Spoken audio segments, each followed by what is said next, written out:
Hello, everyone, and welcome back to the BroadBoys podcast. I'm Kate. This is Micah. Yo. And we are on the cusp. In fact, the Switch 2 is out, technically, out in the wild. But as of the time of recording this, is not out to the public yet. So we wanted to go ahead and talk about the Sony State of Play. That's what we wanted to do.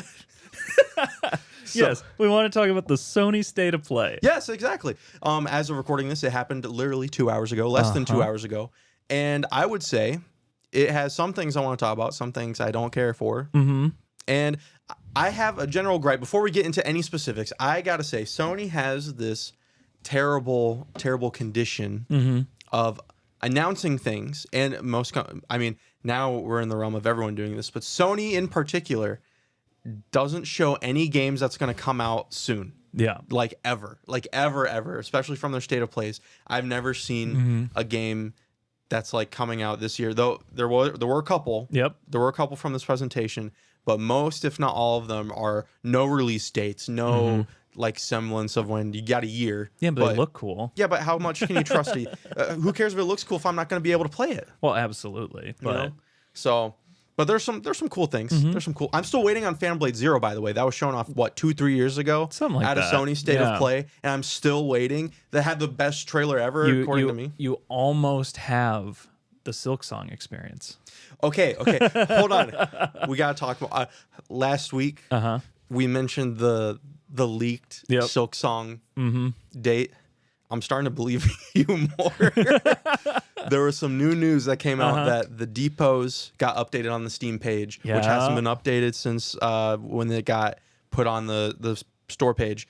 And they are translating achievement titles. Let's go. Now, if that's not like a wrap-up project. That feels like a wrap-up project. That has to be. We're so close, I can taste it. And it might just be Cope and I might just be a clown. But I'm it's like an oasis. I'm imagining it. I think it's real. You don't go and make your achievements midway through the game, right? No, we're there. We're there. And I'm trying to focus on other things, but if Silksong does release, it's over. It's Game of the year. Right yeah, there. We'll have to. We shouldn't even talk about anything else. I bet it's a nomination if it is, though. It better be. It'd be very surprised if it wasn't. But yeah, so Sony State of Play. Did you watch it? I did watch it. Okay. And I read the IGN article. There you go. So I can tell you the top 3 things that interested me right now. Okay. So Pragmatica, or however you say it. Yep. I'm sure I could look at new it, but Capcom I'm gonna try game. not to. New Capcom game, new IP. And they finally figured out over at Capcom that instead of just making a sci-fi shooter, a third-person sci-fi shooter at that looks the same as every other thing, in most directs, Xbox or Sony showcases, they decided to do what would get the most attention and give you a cute anime girl sidekick. Yes. That is an android, I imagine, has abilities, all that. That's all you need to make a good game these days. Well, it stood out. Yeah. And that was the thing. I was like, man, if this was an Xbox showcase and they didn't have the anime girl, I don't think anyone would care. It has the Capcom Association, so that's something. But I think literally it's because it looks different. It has the spaceman, but you also have this anime child in a blue dress. Yeah, so that's true. I know nothing about it. Yeah, but me neither. But it was like it was interesting. It was interesting. There was also Neo 3 announced, which that's cool. I love Neo with a demo. Shadow dropping the same day that it was announced, and they're swapping from the level system to more open world, which is more where games are right now, which is completely fair. So I think that a lot of Dark Souls fans like hesitation around the game is that it was level based and that they were used to like interconnected worlds, blah blah blah. And now Neo 3 is going to give you that with better combat, in my opinion. So kind of exciting, very exciting. New 007 game. Ooh, yes, by IO Interactive. Yep. Yeah, that's big. Which is a young James Bond. Yeah, it's the origin story. So I'm super pumped for that game too. So IO, who made Hitman series, so they've done espionage, they've done spy stuff for a very long time, and now it's Lens. Which it's a lot more story oriented. Than the Hitman games. So we'll see where that goes. But I know the gameplay, the sneaking, the gadgets. Yeah, exactly. If it's Hitman-esque, and I can have all my cool little fun gadgets. Did it show what time period it was going to be set in? Is this modern James Bond, or is this like it's like mid 40s, 50s James Bond? I couldn't tell you based on a first watch. Okay. If you know, I couldn't reply tell in the either. comments. Yeah, if you know, let us know, because I think that'll really determine what kind of gadgets we get. It's not insanely modern, I can tell you that. They were more looking at watches and like gas motorcycles and stuff like that. It's not like super modern, if that makes sense. So I'll get my Aston Martin maybe with Gatling guns in the headlights. Yeah, maybe. That's what I need. That'd be sweet. This is what I need. I appreciate that. The thing that interested me the most, though, which was very surprising, completely out of left field, biggest surprise, and most exciting thing for me, was Arc System Works, creators of Guilty Gear Strive and Dragon Ball Fighter Z, is making a Marvel fighting game. Yeah, a 4v4 fighting game. So it's a tag fighter, which is its own genre of fighters or whatever. And that hasn't been done since Marvel vs. Capcom Infinite. It hasn't been done well since Marvel vs. Capcom, I'm going to say 3, but some people would say 2. So it's very, I mean, people are freaking out about it. Yeah. It's like a new Marvel fighting game created by Arc System Works is like, it's a big deal in the fighting world, and I'm probably going to pick it up, to be honest. No release date with that one, right? 2026. Okay. Just general. But that was hype. I'll give it up. That was hype. That made me go like, what? It is. I was exactly like that. What I find super interesting about Sony State of Play, and I don't remember if we mentioned it last year. It's crazy that we talked about Sony State of Play last year too. Yeah.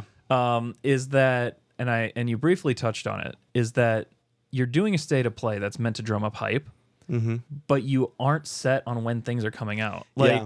Like the demo coming out today, that's cool. I think that's really good. But for your full lineup to be like, yeah, they're coming out sometime in the next like 3 years, probably. Yeah, and when we have like consistent delays from titles, it just makes it so you're like, no one is confident in any of the numbers. And that's so tough. And it's called the state of play, not the state of tomorrow. It's like, what are we talking about? Not the state of 3 years from now. Exactly. They're just farming. It feels like they have nothing. Yeah. I guess. And I mean, you have to do a report, but I'm just still like, and really from me, I wasn't really expecting anything going in. So they added new levels to Astrobot. They did. And they've been doing that for a while. So it doesn't feel like it was noteworthy at the state of play. Yeah.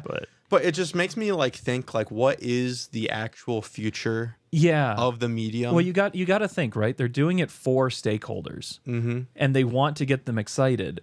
And yet they're not even giving release dates. Like, this is supposed to be the thing that drums up excitement, right? Their stock should go up after this. I don't know what it's doing. I haven't looked, but...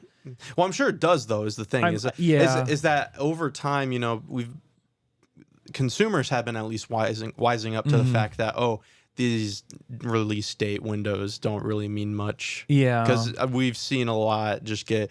2026 moves to 2027, or maybe it's December 2026 to keep in line with that, or whatever. It's like, I feel like the content calendar, let's say, has always been few and far between with Sony in particular. Yeah. So, no Bloodborne remaster. No Bloodborne remaster. No Phantom Blade Zero. No new. No new remakes of any of the IPs that were in Astrobot. No new sequels from any of the games that were in Astrobot. So, but they don't have any. They don't have anything to draw on, according to the executives. Yeah, I know. So I think Sony's state. It's crazy to me that Xbox is kind of pulling back, especially where Sony is right now. Yeah, I mean the new Doom game. Came out. Yeah, so that's crazy. And it's doing well. It is. It's a new Doom game. It's a new Doom game. So a whole bunch of people bought it. I don't think it's going to have the longevity of Doom Eternal. I think a lot of that's going to have to do with the music. I've listened to the OST, and it just isn't Doom Eternal. Really? What I've been seeing is that the speed of the game is what's killing a lot of people's excitement for it. Yeah, that too. Yeah. Yeah, but like, where do we go from here? I mean, we're at the point where if we look at 9th generation consoles to 8th generation consoles, we're looking very similar. And whatever's coming next, I think Xbox Project Scarlet is what it's called or something like that.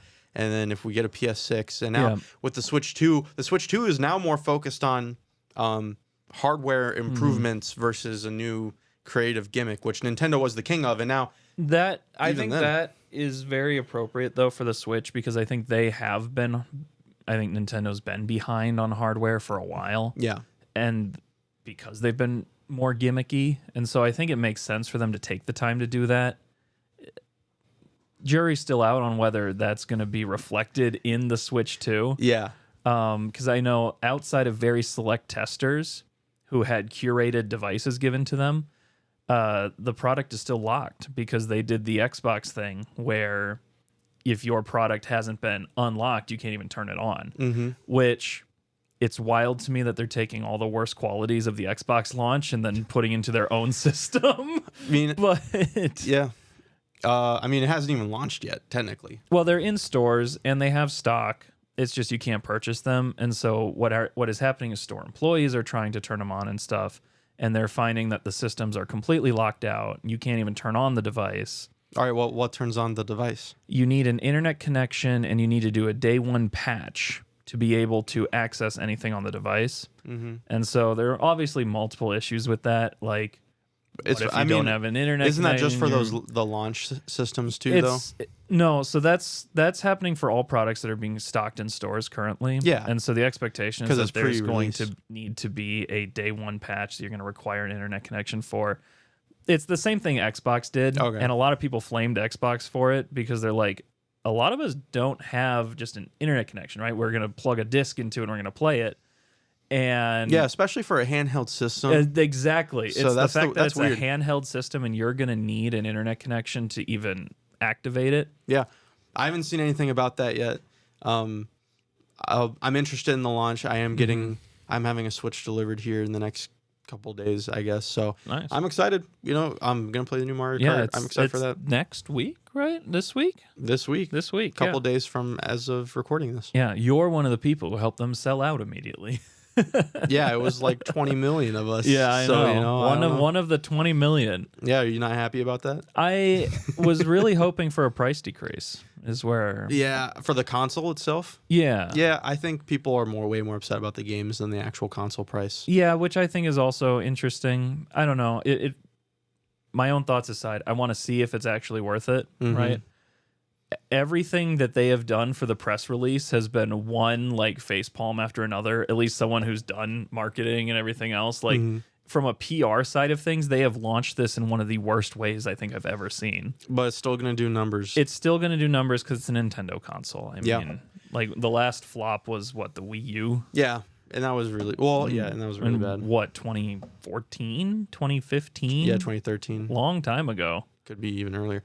It might have been late 2012. But yeah, it's like but we're focusing on power in, you know, in which case Nintendo's catching up, let's say. Yep. But, you know, Xbox and Sony, and I would even say, you know, PC graphics, like we're kind of plateauing. Yeah, the literally the only things that are now like the cutting edge is reflection technology, which don't get me wrong is great. Games going to ray tracing and everything else is leading to infinite scalability in like graphics. Really cool, right? Yeah, but what happens when we get there? Well, that's the thing, right? Is you're not going to be able to differentiate yourself on that. And so where does technology go? My hope is that we start developing alternative tech.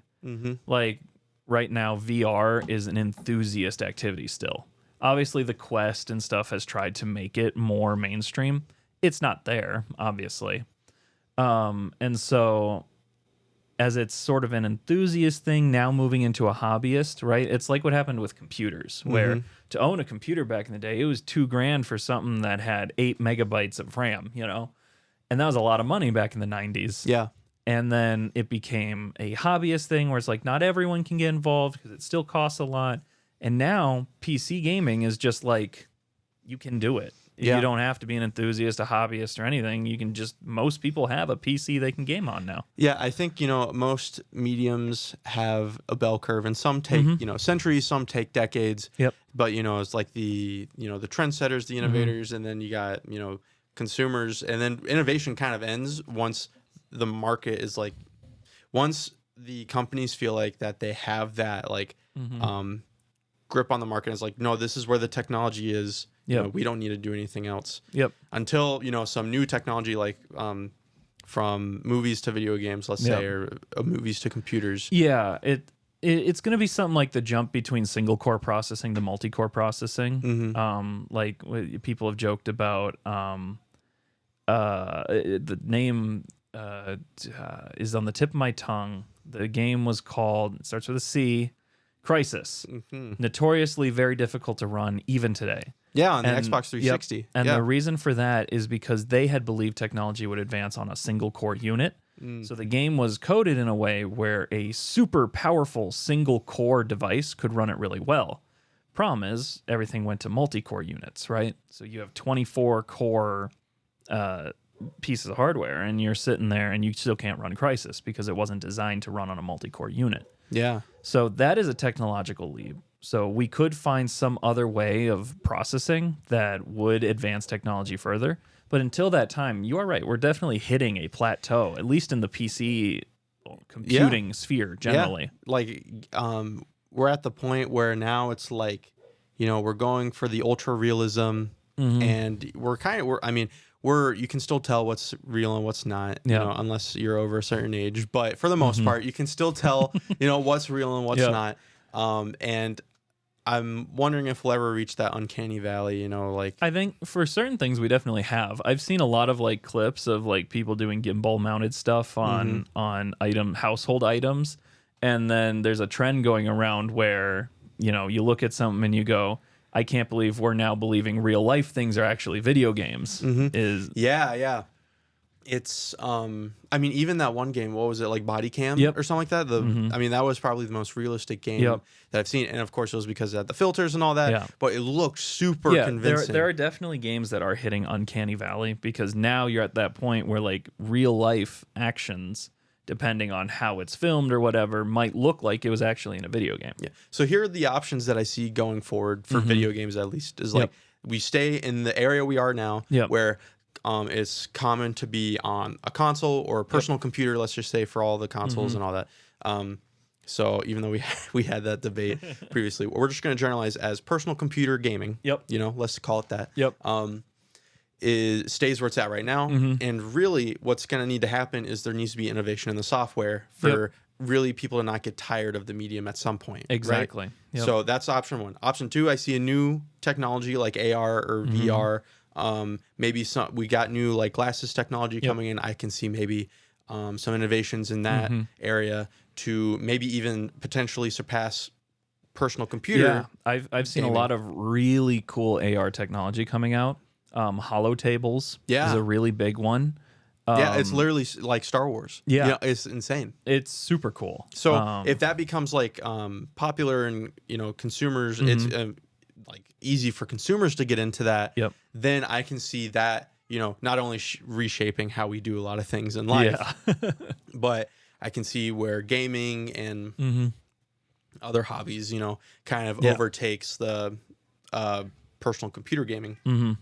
The third is I think if we stay where we are right now on the top of this plateau and nothing changes and the kind of art form is lost and replaced with corporate greed, which we are seeing as time goes on, more and more and more, it's less about the art and more about the profit and the stakeholders, which they're companies, that's how they're supposed to run. But what we lose is a lot of the AAA developers are not having that soul, but we are getting that replaced with indie games. Yes. So, which is a good thing. I'm almost seeing it, and even as a Nintendo fan, it's weird for me to say this, but I thought Nintendo was the AAA artist, let's say, and the other I guess they all the development teams are artists, but Nintendo would prioritize using technology in weird and unique ways versus going for the most powerful hardware. So that's why they're doing this strategy with the Switch 2. They're focusing more on bigger and better games with better technology, which is awesome for those IPs. But then also, where's the creativity with new hardware going to come in? Yeah, because if they keep going that race, I think Steam OS is going to blow them out of the water. It's new, it's unique, I shouldn't say it's unique, but it's not unique because the Switch came first. Yeah, but it is extraordinarily powerful and flexible because it allows for individuality inside your own device. Yeah, and it's becoming more and more popular. Steam OS is being put on more and more handhelds. So, and I believe it's going to be partnering with Xbox in some ways. I don't remember the details. No, I saw that's what the big pullback is. This is rumored from, but the leak came from upper management in Xbox, so we'll see. Yeah. But the whole thing is that they want to run their new generation of It's an Xbox on Steam OS. Yeah. And so like if we do Switch like 3, 4, 5, 6, I think a Steam Deck, if they keep going with Steam Decks, is just gonna generally be the more preferred product over time. Right now we still have the novelty of the Switch, but like, I don't want to Switch 3. I didn't really want to Switch 2, to be honest. I wanted something new. Yep. Like I just, Switch 2 is like the code word, let's say. But for a new Nintendo console. Yep. But I wanted some at least more new. Maybe the mouse controls are gonna be bigger than I think. I doubt it. But so they're focusing more and more on that. So the hardware and the gimmicks, I think Nintendo might die off if they keep going the Switch I definitely route. think they will, especially since you look at Xbox announced that they're going to be porting all of their games to Steam. So everything they had is going to be PC. PlayStation said they have a roadmap to put all of their exclusives on Steam as well within the next, I can't remember if they said 5 or 8 years. It was one of the two. Theoretically, that includes Bloodborne, by the way. Theoretically, I don't that believe does. The word "all" with Sony is really vague sometimes. Yeah. We don't know how inclusive the word "every" or "all" is. But it is just a real last nail in the coffin because supposedly Nintendo was reached out about this big partnership, right? Because Sony, in talks with Xbox after their big lawsuit, agreed to just put all their stuff on Steam, right? Yeah. In exchange, Steam would be more open with using their technologies to help put Steam games on these consoles as well. Huge win for gamers around the world on everything, right? Okay. And then Nintendo apparently was broached about this topic, and they said a hard no. Yeah, they said they would not ever. Yeah, they would. They're very protective. It's like they're actual children of their IP, and because really, if Nintendo loses their IPs, they don't really have much else. Especially if they keep going for the performance over the creative gimmicks. Yeah, I guess the trouble is when you look at it like that, you're alienating newer generations, right? You're getting to the point where a kid who's given whatever from a grandparent who doesn't know, right, is finding all of these IPs, but you have to specifically be given a Switch device, right? Yeah, but I don't think that's been an issue because that's what we've been living through the past 50 years. And I think the competition Nintendo was very weak before the Wii. Like the Wii is what revitalized a lot of their IP. Yeah, no, that's true. They were on a steady decline and then they were from the NES all the way down to GameCube. And then after the Wii, they were on a serious decline until the Switch. If the Switch 2 holds them through, that's fine. But if they go to a Switch 3, they're going to hit the same decline. Yeah. And the reason why they get these, and maybe I shouldn't say gimmick hardware, but innovative hardware, let's say, like motion controls in a game was a huge innovation. A portable system, a handheld PC is what we said in the short that people were getting confused. What about the PSP? What about the Game Boy? Yeah. A handheld PC that is meant to play big budget games, like console level games, and a handheld PC, whatever titles. Whatever. But Nintendo was the first one to do that. So it was the innovation that they've done, and even with the NES, that was an innovation itself with having it be like a home console. And also, with the technology they had at the time. So if they stop focusing on innovative content or hardware, and that's what it seems like that they're doing, they are going to go down. A lot of that has to do with this innovative plateau, is they need to break into a new technology again, right? Yeah. And the question is, what is it going to be? We don't have rumblings of anything that Nintendo's trying, because I think the Switch 2 is there like, we didn't have an idea, we're just going to push this. Yeah, and I think, that's just been a theme in Nintendo's new leadership ever since Satoru Iwata passed in 2015. The new president is not a game developer. He's more on the banking and finance side. He doesn't do the Nintendo Directs where the literal president of Nintendo would be presenting to the fans the games. He is presenting to the shareholders in the quarterly meetings, which again is fine. That's what a company is supposed to do. Yeah. But what ends up happening is the mission and values of your company are going to shift away from, hey, let's focus on using old technology in new and exciting ways, and more towards let's get 120 frames per second and let's get bigger. Yeah. And then, but you kind of lose yourself. This is something that's been like true across the board for all technologies. Yeah. And I've recently been getting into figuring out a TV, right? Where I'm upgrading to a larger TV when I move in a couple months, and I'm moving to a new place. I might as well invest in, a better system and that sort of thing. And I've been looking, and it's like since 2020 to now, right?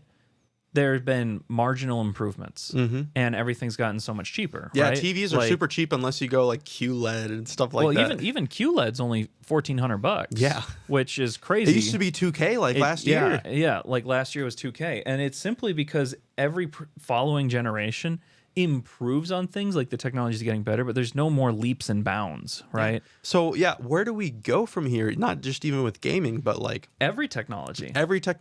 Like I think you are completely onto some. Same with me. Is that the technologies that have not gotten to their plateaus is AR and VR, right? Like these holo tables and integrated lifestyles are something that we can talk about smart appliances, but there's a big push against interconnectivities in homes right now because people are like, why do I need a digital display panel in my fridge? Yeah. What's wrong with a magnet? And especially with AI too. Yep. I think that's a lot of people are like, I don't know if we want the data to be collected in every aspect of my life. But there's a lot of people who are like, yeah, if I can put glasses on my face that will tell me which way I need to walk, Google Maps on your eyes, or the Google Translate device that everyone was super hyped up about and then turned out it didn't work very well. Yeah. But there are so many really cool AR technologies out there that are expanding. Same with VR technologies, and even in professional working spheres. It's going to be super exciting to see where it goes, right? Yeah, but it is. So how are really not even just games, but movies too, how are they going to adapt to that? I think 3D movies were huge when it first came out. Now it's more of a gimmick than anything else, which is kind of sad. Yeah. There's something special about that. Yeah, there's something special about everyone wearing your glasses with your popcorn and watching something jump out of your face. A part of something bigger. Yeah, exactly. And so I kind of missed that, but it's okay. I think something like that's going to become revolutionized, right? Imagine you can go to, first off, imagine you can just watch a massive movie from wherever wearing your AR glasses, right? But beyond that, imagine having cinemas that are a 4D experience. They have gimmicky ones, right? Smell-o-vision. Yeah, smell-o-vision is such a dumb concept. Because you can go to places. What's the biggest one? The biggest one in the world is in Epcot. It's the Omni Theater at Epcot. The rumbling and where it rumbles theater and it like mists in the air and stuff. It's kind of cool. I've been there. It's a fun gimmick first time. But it kind of gets boring, right? Yeah. But stuff like that is going to get better, right? It's what people are going to want. More immersion in things as, our world gets more dystopian every day. People want that more of an escape. Yeah, and let me say, with a lot of these new technologies, what I'm seeing is like increased individualism. Yep. Let's say. But I think what we're losing is that shared sense of community we got. So like even gaming nowadays, you just sit at your desk and play on your computer versus, when it was in the living room and you were playing with other people. Yeah. And there were single player experiences. Yeah. And I think that all depends. I think it's less the sort of playing at your computer, especially with things like Discord and stuff. People are more connected.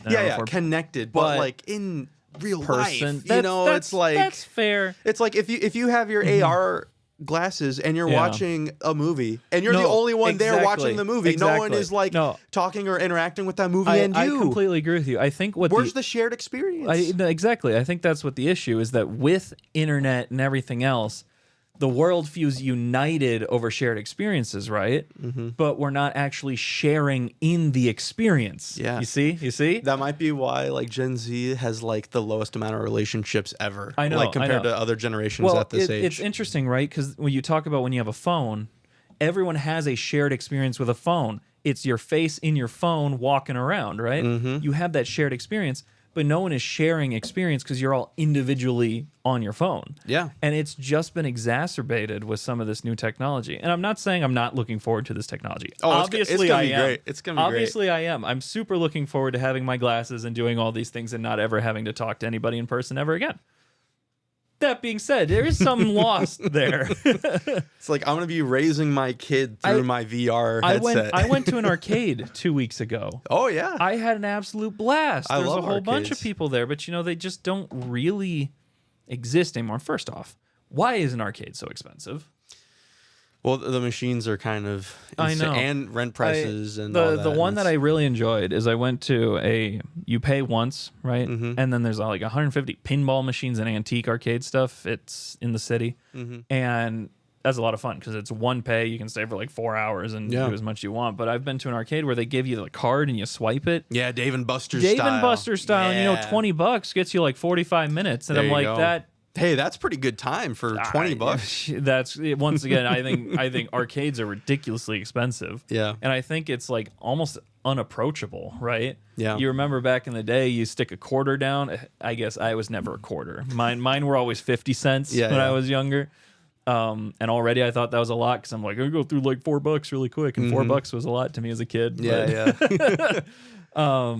But yeah, you put your quarters down and you play your game. Everyone's there watching. And people would like walk by. Yeah, and people you don't know are like, if you're close to beating a level or beating a boss in one of those look arcade over your style. shoulder and stuff. Oh, I know.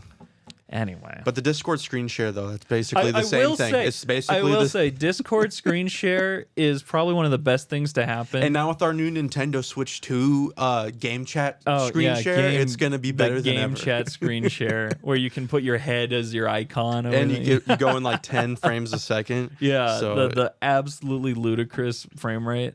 Oh, it's so bad. Yeah. So where do you guys think things will go from here? I'm interested to know. If maybe there's rumblings we don't know about. Yeah, I mean, you should tell us. Yeah, that'd be great. So moving on, new segment. We want to do a brand new segment on the podcast. Brand new segment. I don't have a jingle for it yet. Segment is called Pitch of the Week. We realize with all of this, and as we were talking about, like all this new technology and games have been around and movies have been around for a long time, multiple lifetimes. It seems like there's so much content. You probably have a backlog piling up right now in your Steam library. I know I do, over 200 games. You know? So what do you play next? Well, we know the answers. So every week we want to give you guys a movie or a show or a game that you should invest your time in and reasons why. Try to convince you that there is good in media still. Yeah. Which we never argued that there wasn't. But that's the general pitch of Pitch of the Week. So, Micah, you said you had something you wanted to pitch this week. Yes, I have a game and a movie that I want to talk about. All right. First one, we're going to talk about a game. I have been on a simulator kick again. I get this way sometimes, whether it's Often, sometimes, spreadsheet games or full-on simulator games like American Truck Simulator or Elite Dangerous are some of my favorites. But the game that I'm here to pitch to you today is a logistics simulator. What does that mean, a logistics simulator? So, a logistics simulator, it's like a city builder, but you're not building the cities, you're building the infrastructure. So you can plan your bus routes or your train lines and all these other things. Okay. And you help build the goods that the city needs, and you build the source of manufacturing and deliver it to the city. So you're not necessarily making a new building, but what you are is you're creating the pathways in between different things. So you have one spot. So the game is called Transport Fever 2. Okay. The reason why I started playing it is because Transport Fever 3 was just announced that it was going to come out next year. And I figured, wow, a third game in a series I haven't played before. I guess I should pick up Transport Fever 2 since it was on sale and try it out. Turns out it's a simulator game that I am getting a great kick out of. I have put 8 hours in this week, which is crazy considering I didn't know I had 8 hours to give. There you go. And highly recommend if you're into any simulator or logistics style games. It's unique in the sense of how you like plot your routes and stuff. Yeah, what are some of the like what are some of the things that are influencing the decisions you make in that game? The big thing is it is definitely a sandbox sim. There is a campaign, but it's a tutorial campaign to help you learn how to play the game, and then you get free play. And so there's a lot of things where it's like the goal is obviously you want to unlock all the new technologies, and not go bankrupt in the process. So you need to be profitable as time goes on.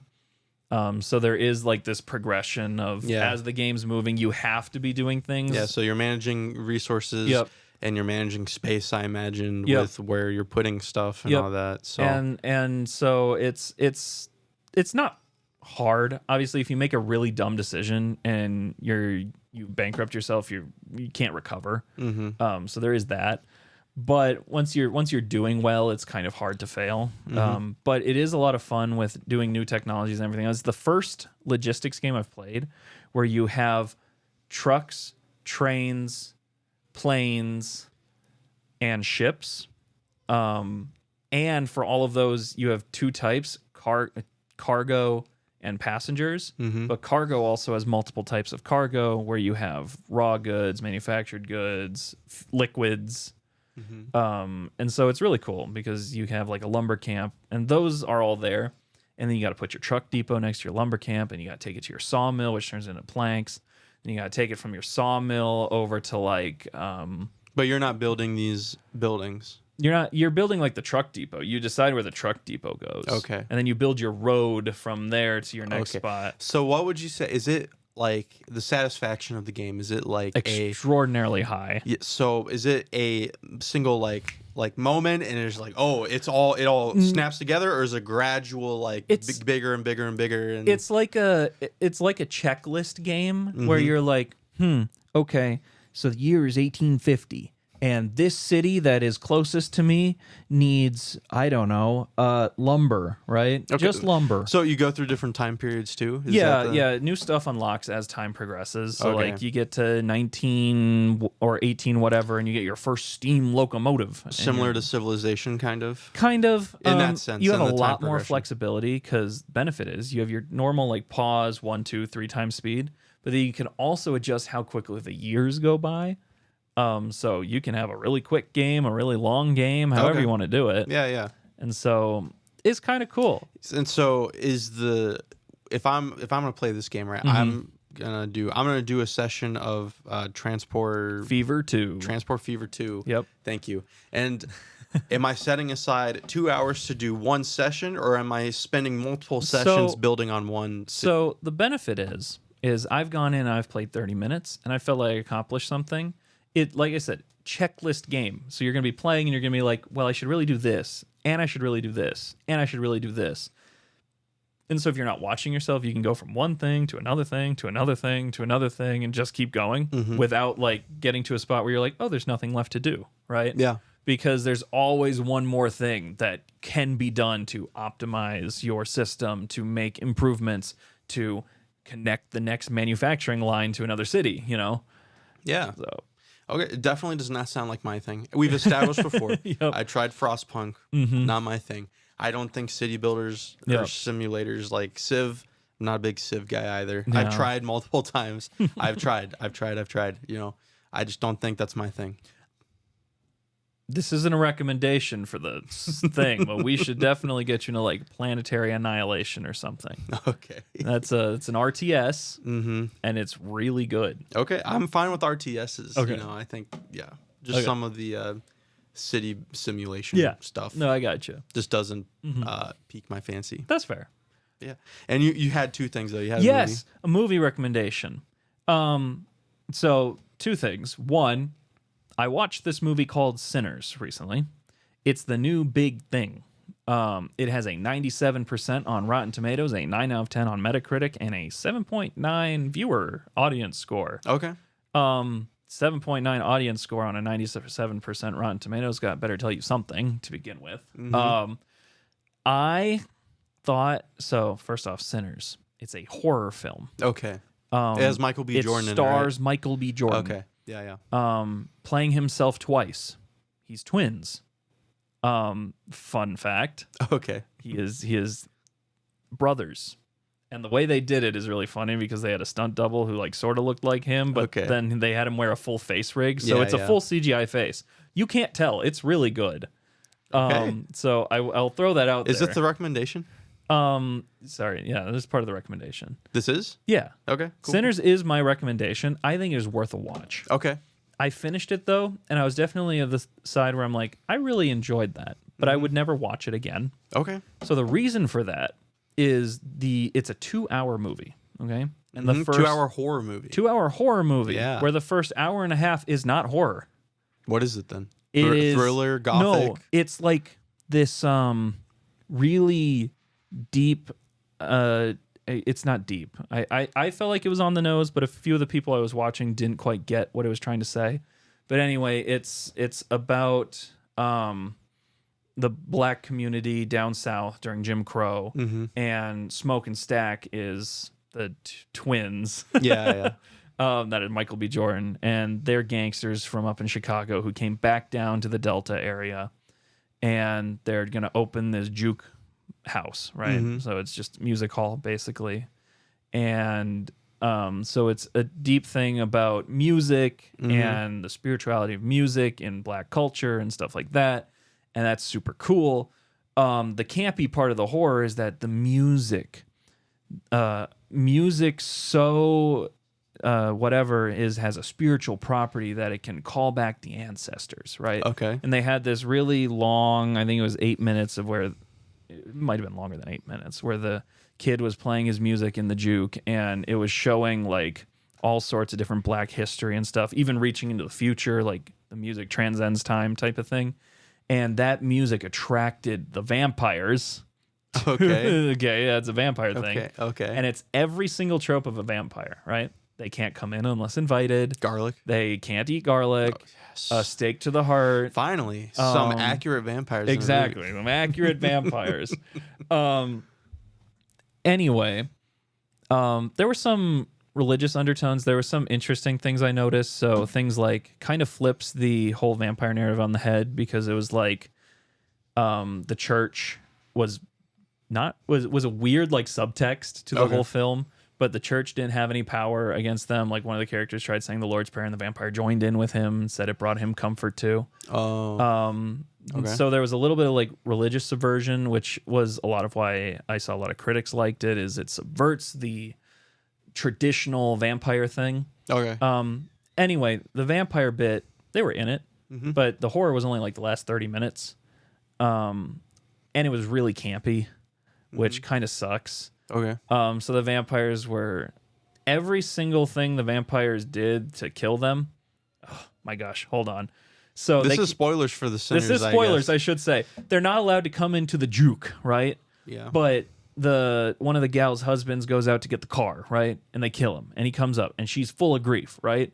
And then she does this, and then she's like in grief. She starts building a Molotov cocktail.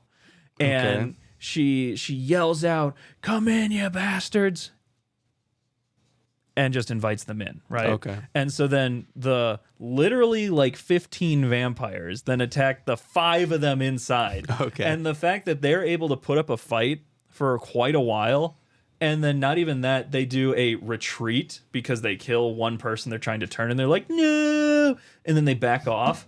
Just enough time for them to go upstairs to the top of the juke and then come rushing back in. And it's like, it's so bad. It's horror though. That's just what it is. And so I was watching the whole time like, this is really good. Like, this is a 9 out of 10 movie until the last 30 minutes.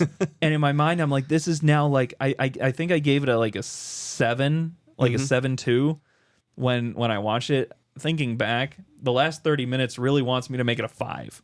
Okay. But it's really tough too, because the acting up to that point was really good. Yeah. The story was really good. And honestly, I think if they didn't make it horror and just made it a traditional like black drama versus the last like 10 minutes involves the Ku Klux Klan coming to try and kill smoke right Not at the vampires, end. okay. Not the vampires. Well, to they kill are the, smoke. wait, they are the Ku Klux Klan. Yeah. And he kills like 15 of them and then dies himself. And I'm like, this feels so out of place. Okay. Like, get rid of the vampires and just make it clans members. That'd be more exciting, honestly. Okay. Anyway, I think it's worth watching, is where I'm going to end that. Yeah. And this was my full spoiler-filled pitch. Yeah. It's really good for an hour and a half. Which sucks because it's a 2-hour long movie. Yeah. Well, great. There's your pitch of the week. There's the pitch of the week. Sinners and Transport Fever 2. Thank you. Well, great. Yeah, that's interesting. I guess I don't know. It's like, yeah. I mean, there's been a lot of stuff going on, so we're excited. Yeah. Switch 2 is on the docket. Yep. All the new Sony stuff, I guess. That we'll get at some point. Yep. Down the line. And new movie. There's a lot. I've been looking, and there's a lot more movies I want to watch. Like I want to watch Mickey 17. I haven't seen that, and that's super good. And I want to watch some of the 2024 Oscar nominees too. I haven't gotten around to it though. I watched the end of one of them. Okay. And I'm sure that gave you a great opinion. Yeah. Absolutely. Yeah. Well, great. Thank you for making it all the way to the end. I'm sorry, I don't have an outro this time. No, I know. There isn't really one. I was like, man, I was just so enthralled by Sinners, I wasn't even thinking about what to talk about next. Because I was just like, I'm intrigued. It reminded me almost of what was the movie that we watched a long time ago together with your college roommate? Yeah. With that had Tom Holland in it, and it was like the 3-hour slow burn. Devil All the Time. Yeah, Devil in the Country or something like that. I think it's Devil All the Time. Yeah, Devil All the Time. Yeah. Like I thought that movie was good, but I think the ending was a little wild. Yeah. And it was that movie was definitely a slow burn. Yep. For sure. And you're just very uncomfortable through a lot of it. The whole time, yeah. Yeah. So I don't think it's like on that level, probably, but it was just interesting. I was thinking about it. Yeah. So, but yeah, I mean, I got nothing else I want to talk about. I mean, there's more I want to talk about, but yeah, we don't have enough time. Yeah, unfortunately, we're out of time. But that just means that you'll have to wait until the next episode. There's the segue. There we go. Finally, nailed it. Outro. Boom. Boom. Boom. Boom. See you next time. Like, comment, favorite, subscribe. Bell. Bye.